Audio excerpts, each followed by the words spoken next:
मैं सदा कहता हूं पंजाब कोई राज्य नहीं है, पंजाब एक भावना है, पंजाबियत एक भावना है पूरी दुनिया में। ऐसे में एक ऐसा आदमी जिसने एक समय में मुझे ये तक कहा था, जब मैंने उसको कहा कि ये जो फ्रिंज एलिमेंट है, जो अलगाववादी संगठन है, जो खालिस्तानी मूवमेंट से जुड़े हुए लोग हैं, इनका साथ मत ले पिछले चुनाव में। और उसने कहा था कि नहीं हो जाएगा, चिंता मत कर।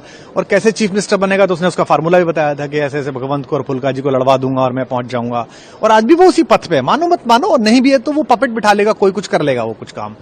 तो ऐसे में उसने मुझे इतनी भयानक बातें बोली जो कि सबको पता है, पंजाब में सबको पता है। कि एक दिन तो मुझसे कहता है कि तू चिंता मत कर, या तो मैं एक स्वतंत्र सूबे का मुख्यमंत्री बनूंगा। और मैंने कहा ये अलगाववाद 2020 का रेफरेंडम आ रहा है, पूरी दुनिया फंडिंग कर रही है आईएसआई से लेके और बाकी अलगाववादी ग्रुप। तो कहता तो क्या हो गया, तो स्वतंत्र देश का पहला प्रधानमंत्री बनूंगा।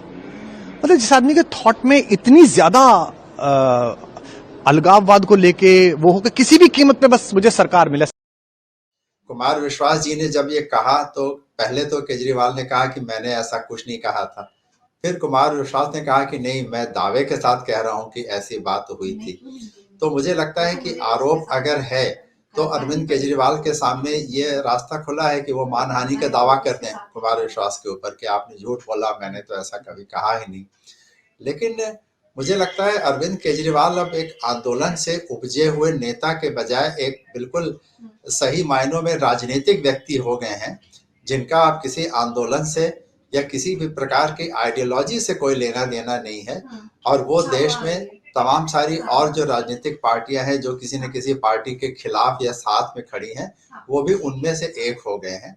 लेकिन अगर उन्होंने देश की अखंडता और इंटीग्रिटी के बारे में ऐसी बात कही है कि मैं प्रधानमंत्री बन जाऊंगा, भले ही मुझे खालिस्तान के प्रधानमंत्री क्यों ना बनना पड़े, तो ये मुझे लगता है इसको न केवल जांच करने की जरूरत है, और अगर ऐसा कहा गया है तो चूंकि खालिस्तान का विषय अपने आप में देश की यूनिटी और इंटीग्रिटी से जुड़ा हुआ है, तो इसमें जो भी मुझे लगता है कानूनी जरिया हो वो इस्तेमाल किया जाना चाहिए। आप बताइए सुनील जी, आपको क्या लगता है कि ये चर्चा करना खालिस्तान का प्रधानमंत्री बन जाऊंगा, ये कहाँ तक जायज है? बिल्कुल बिल्कुल, मैं आपको इसकी 2-3 बातें बताना चाहता हूँ। सबसे जो ताज़ा बात है कि जो इस तरीके का बयान आया है आज, जो एकदम लेटेस्ट है कि कुमार विश्वास को वाइस सिक्योरिटी दे दी गई है। अभी कुछ घंटों पहले की बात है, वाइस सिक्योरिटी दे दी गई है।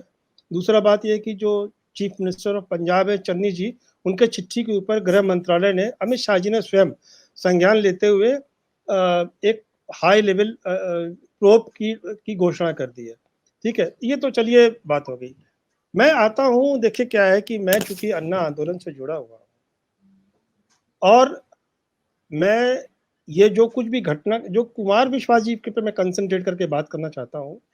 सबसे पहले तो मैं कुमार विश्वास जी का धन्यवाद अदा करना चाहता हूँ, और इसलिए धन्यवाद अदा करना चाहता हूँ कि कुमार विश्वास जी के ऊपर करोड़ों पूरे विश्व के कार्यकर्ताओं का ये एक कर्ज था जो कि कुमार विश्वास जी ने, अब वो उन्होंने जानबूझ के नहीं, मतलब उनको कायदे से डंके की चोट पे बोलना चाहिए, लेकिन वो उनके मुंह से किसी इंटरव्यू के दौरान उनको चीज निकली और वो सच्चाई है नहीं है। वो तो कुमार विश्वास जी अगर देखिए बोल रहे हैं तो मेरे सामने ये मानने को कोई वो नहीं है कि कुमार विश्वास जी बहुत ही सहज तरीके से कुमार विश्वास जी ने बताया, और ये सच्चाई है। और क्यों सच्चाई है, इसके पीछे 2-3 रीजंस हैं। देखिए क्या है, अरविंद केजरीवाल, हम लोगों ने एक आंदोलन के सम्मोहन में एक ऐसे आदमी को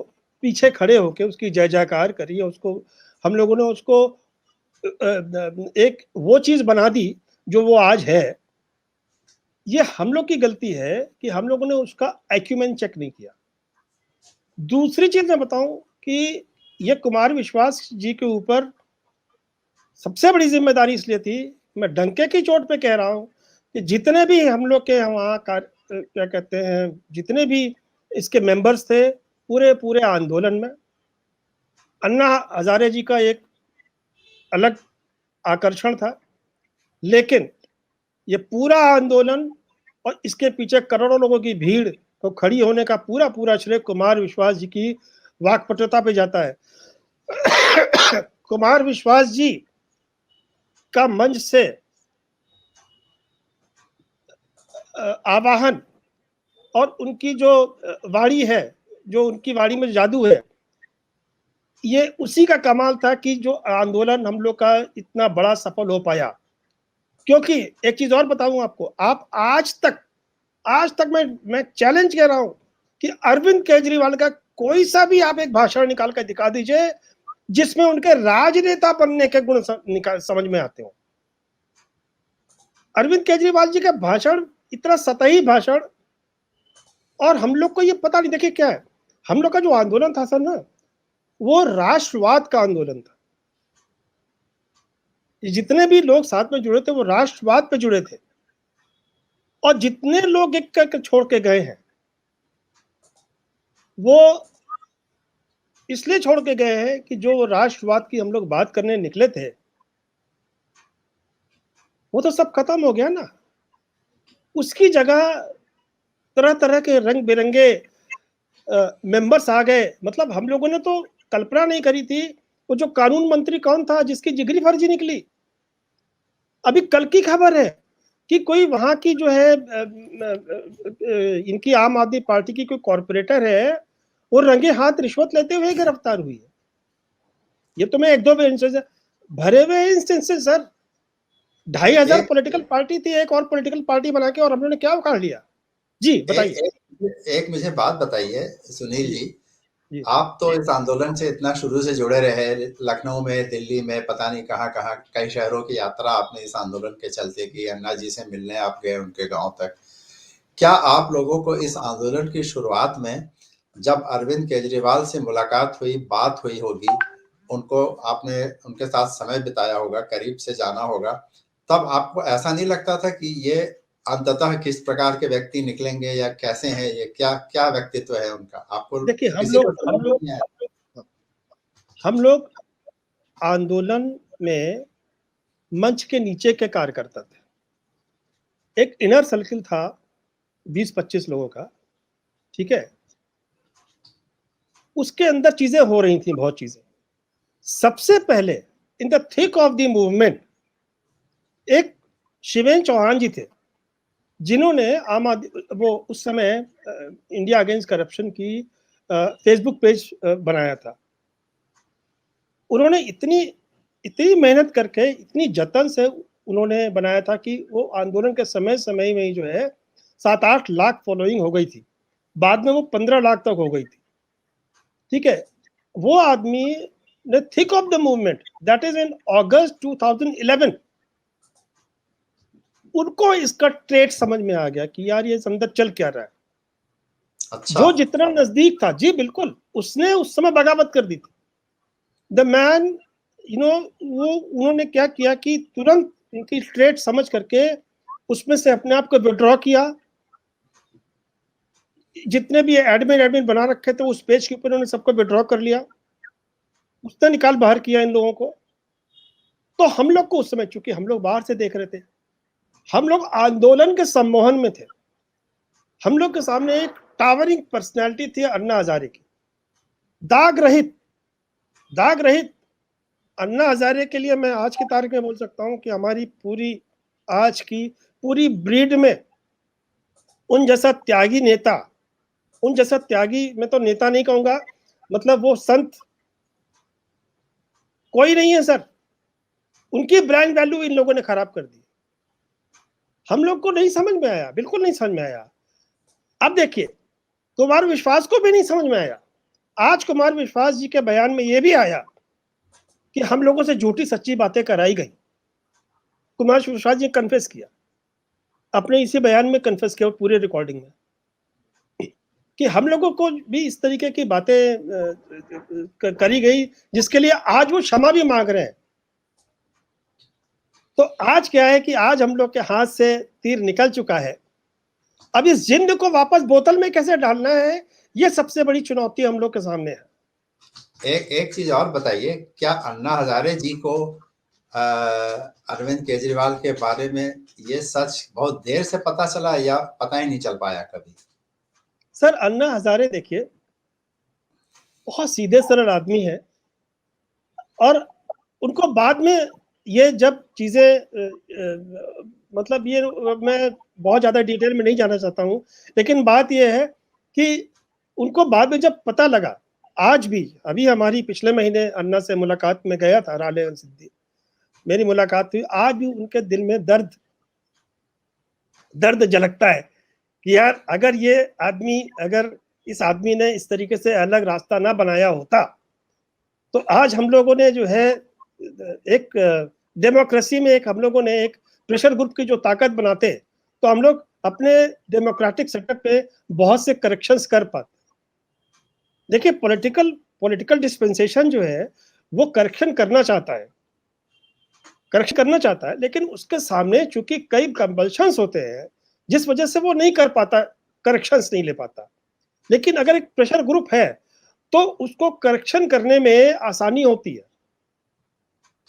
तो नहीं समझ में आया सर, वो बिल्कुल नहीं समझ में आया। और इस आदमी को, जो आदमी जिस किस्म का था, उसको जब हम लोगों ने वो नैया पार करा दी, वो जिस तरीके से ये सब चीजें चलने लगी कुटिलता से, मतलब हम लोग सोच भी नहीं सकते। देखिए जिस जिस जो चीफ मिनिस्टर अपने घर पे चीफ सेक्रेटरी को बुला करके अपना सीसीटीवी कैमरे को बंद करा करके प्लानिंग से चीफ सेक्रेटरी को अपने घर में अपने गुंडे एमएलए से पिटवा सकता हो, तो सोचिए वो कितना खतरनाक आदमी होगा। आप सोचिए ना, चीफ सेक्रेटरी आईएएस लोगों की हड़ताल हो गई थी दिल्ली में सर। हाँ, चीफ मिनिस्टर पहली, सुनिए, डेमोक्रेसी की बात करते थे हम लोग जिस वजह से लेकर, पहली मीटिंग हुई थी इनकी जो भी थी, उस मीटिंग में आपने बाउंसर्स लगा दिए थे, बाहर मोबाइल रखवा लिया था अपने ही सदस्यों के।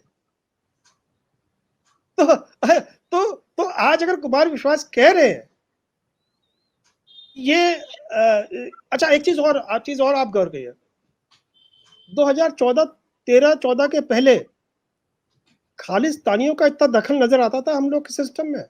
नहीं, बिल्कुल नहीं। ये कहाँ से शय मिल रही है भाई? इधर कुछ ज्यादा विजिबल हो गए हैं ये सर। ये कहाँ से शय मिल रही थी? हम लोगों को खबर है, दबी जबान से सारी खबरें हैं कि किस तरीके से कनाडा में आम आदमी पार्टी के जो है मॉल्स जा करके और किस तरीके से जाकर लोगों से मिल करके, और कनाडा, सिंगापुर, कहाँ से जा करके और किस तरीके से जा करके ये लोग जो है ये ब्लड मनी लेके आ रहे हैं। ये बताइए कि ये जो कुमार विश्वास ने जो ये कहा है कि ये ऐसा कहते थे, और उसके बाद होम मिनिस्टर ने जांच की भी बात कही है, तो आपको क्या लगता है कि ये जब तक ये वहाँ के मुख्यमंत्री बने रहेंगे दिल्ली के, तब तक तो इनके खिलाफ कोई जांच हो नहीं पाएगी, क्योंकि मुख्यमंत्री होने के नाते इनको तमाम सारी संवैधानिक एक वो भी मिली हुई है कि इनके खिलाफ कोई जांच नहीं हो सकती, जांच के लिए भी तमाम सारी परमिशन वगैरह चाहिए। तो क्या आप लोग अपनी तरफ से कुछ ऐसा दबाव नहीं बना सकते कि ये अपने पद से इस्तीफा दें, तब इनके खिलाफ जांच की जाए?